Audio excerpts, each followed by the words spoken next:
You know, I'm not here, and I'm not going to the meetings or as at Tobin because we're quitters. All of us here represent our community with that equal voice. All of us here want to make sure that we can reopen Clear Creek. This is our battleground, but it is not the only fight. The fight is a nationwide fight, and the fight is also going to be one here for us. So don't give up. Make sure that you see it through to the very end. Whether it's a month, a year, 2 years, or your lifetime, let your children and grandchildren know that you fought the good fight to help protect our public lands for our OHVUs. Thanks very much, you guys, and have a great night tonight.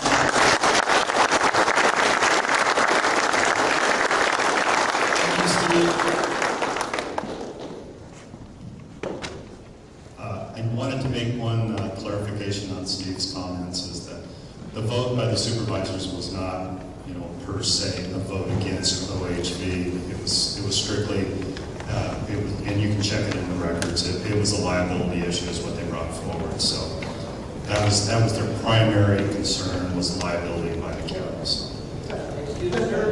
It's worth mentioning, though, that has become part of this issue. And when we attempt to get into these groups and these discussions, the blue group is focused on the scope of this, which means the broad range of issues that are going to be included in this analysis. So anyone who wants to talk specifically about concerns they have over the county road closure, I would encourage you to go ahead and join the blue group. Again, this yellow group, we have more tables set up, but it doesn't mean that we can't address the future disposition of the county here. We want to identify issues in every group. I mean, this is an open meeting for discussion. The materials you have are just meant to guide you, suggesting topics to start with. They do attempt to get at the requirements or some of the pieces of an RMP and an EIS, but really this is your opportunity to discuss issues of importance to you, which may include stuff that is beyond BLM's control particularly, but we hope to be able to include all of these issues in a discussion in this planning process. So go ahead, and now's your opportunity to get up and break out into these groups. Again, blue is sort of generally the scope of the RMP and the EIS. Yellow is alternatives, and red is looking at the information and the concerns about the data that we're using or the actual impacts of potential management actions. So thank you very much. And we're encouraging anybody to take the lead in getting these discussions started.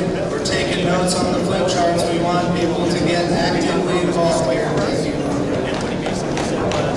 I hate to say this, but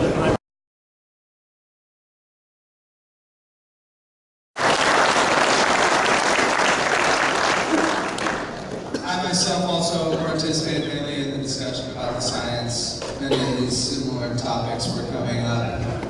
The need to address different types of asbestos, the toxicity values, the knowns and the unknowns, the uncertainties.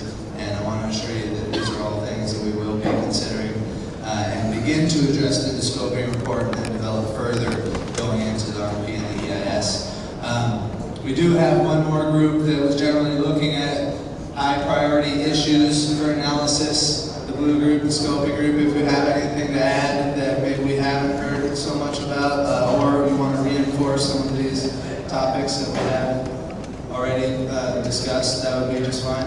All right, thank you.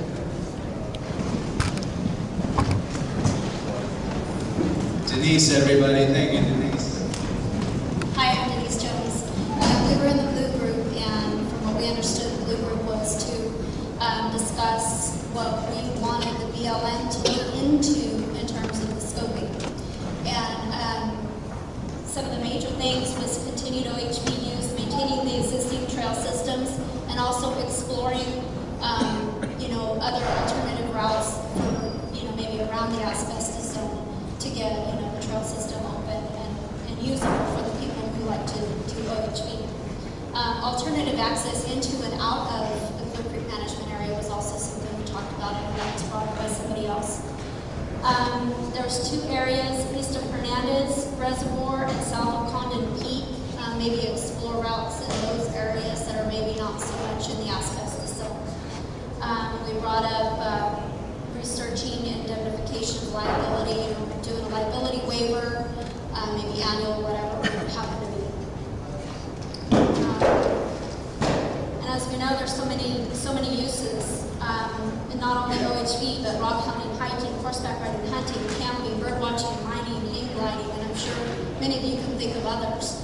But all of these people have a right to go in and use the lands at some point, and if we would like the BLM to look into, all of these uses.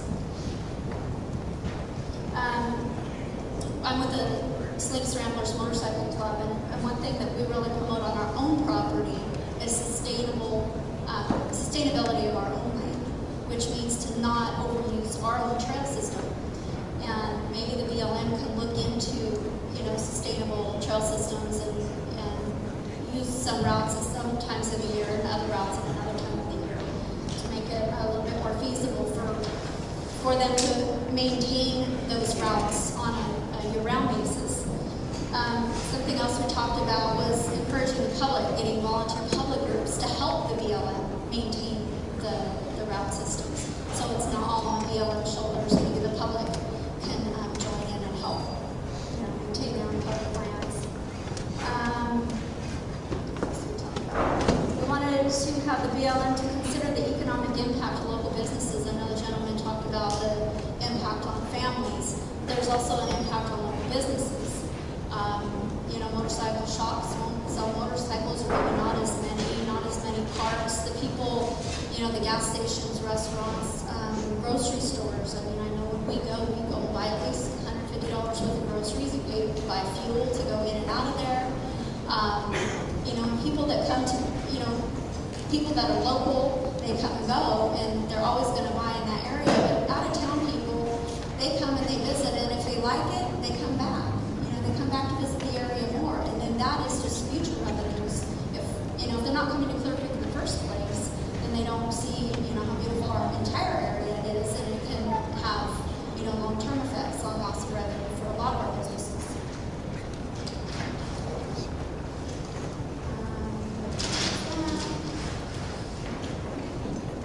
We talked a little bit about impact on trespassing. Some people would get the gate locked on you and find other ways to get in the gate. And what would BLM be doing to patrol that? And that's going to have an impact on the private landowners as well. People coming in, riding through their land, or coming in and hunting on their land and poaching from their land. Because Clear Creek is also, we talked about a seasonal closure in the summertime. Nobody wants to be out there. Personally, I don't want to be out there in 110 degrees. But that's the middle of deer hunting season in that area. And right now, that's dry season closure locks out the deer hunters.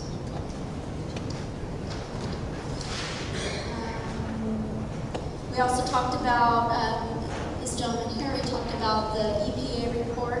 And what we had talked about too is also studying the actual people that have been affected with asbestos. I myself, my entire family, worked in the mine and the plant since 1964 before OSHA got involved. And I can remember my father coming home with his clothes and his boots totally covered in asbestos. And they had done that for years and years until OSHA came in, and then of course you had to decontaminate and all that kind of stuff.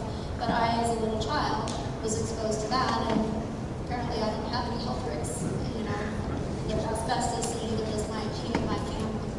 So what we would like is